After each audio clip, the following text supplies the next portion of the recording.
It all starts with a good piece of fish. This is Arctic char. And I can tell it's Arctic char because it has these distinct polka dots on it. It's in the salmon family, and the biggest Arctic char come from the Canadian Arctic. And its buttery texture is perfect for Gravlax. Now, Gravlax is just kind of a fancy word for fish that's been cooked in salt and sugar. And the salt and sugar work together as a unit to cook the fish over time.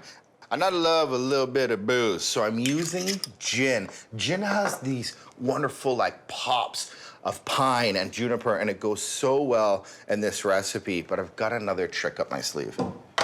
Beetroot. I love the color of it and has a little bit of sweetness, and I put it in my cure, and it stains the fish with the most glorious velvety purple color. And I really like using a plastic board because beet likes to stain.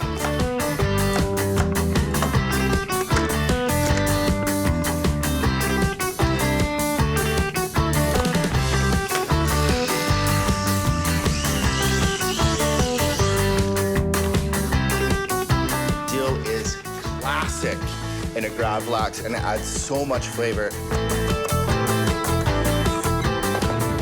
Salt. Want a lot of salt. This is gonna sit for like 12 hours a day, even 2 days, and your salt's the only opportunity to cook the fish, so don't be shy.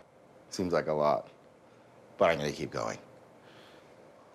You need to balance the saltiness out. There's only one way to do that: sugar. Pepper. I am not plunging my hands in there until I protect them. You gotta be kidding me.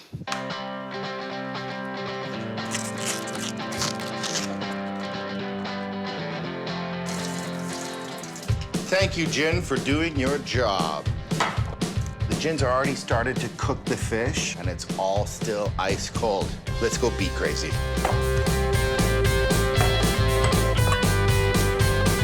You want it all over every piece of fish. Don't leave any of it uncovered. You can see the beet is already doing the work. I just want to finish with a little bit of lemon zest. I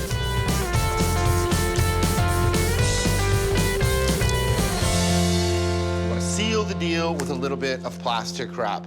Now this needs to go in your fridge for at least 12 hours, even up to 2 days. And as the salt draws the moisture out of the fish, there's gonna be a lot of liquid in there. So at like maybe hour 5 or hour 6, don't be afraid to drain off the liquid and let the salt do its work. You're probably wondering, Spence, what do you got here? It's a mandolin, not one that you play, but one that you can cut with. For this potato noodle, it's really good for cuts.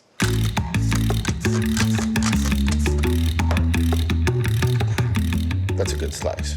Now, this is where the noodle part comes in.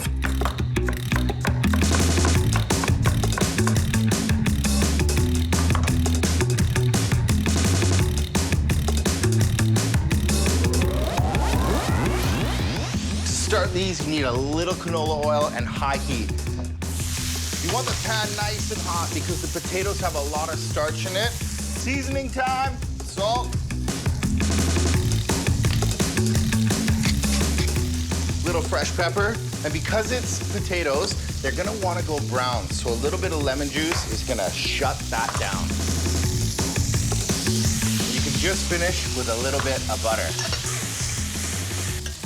Now, what's really important is the potatoes should be like 80% cooked. You don't want to cook them all the way, and they'll retain their noodle shape. And I really love these noodles cold, so you can go right into the fridge. Look at that. Look at the color.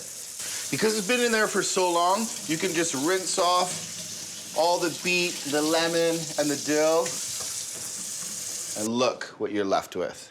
That is stunning. I'm doing nothing else but having a slice of this right now. I like to leave the skin on it because as you're slicing these little pieces off, the skin kind of holds everything together. Look at that piece of char. And it is ice cold. Whoa.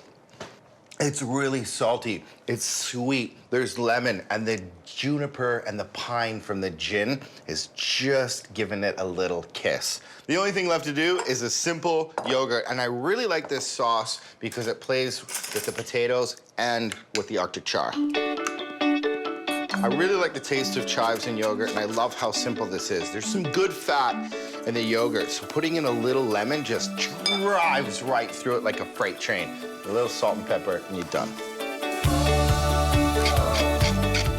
Who doesn't want to have potatoes and Gravlax without chive yogurt? I don't.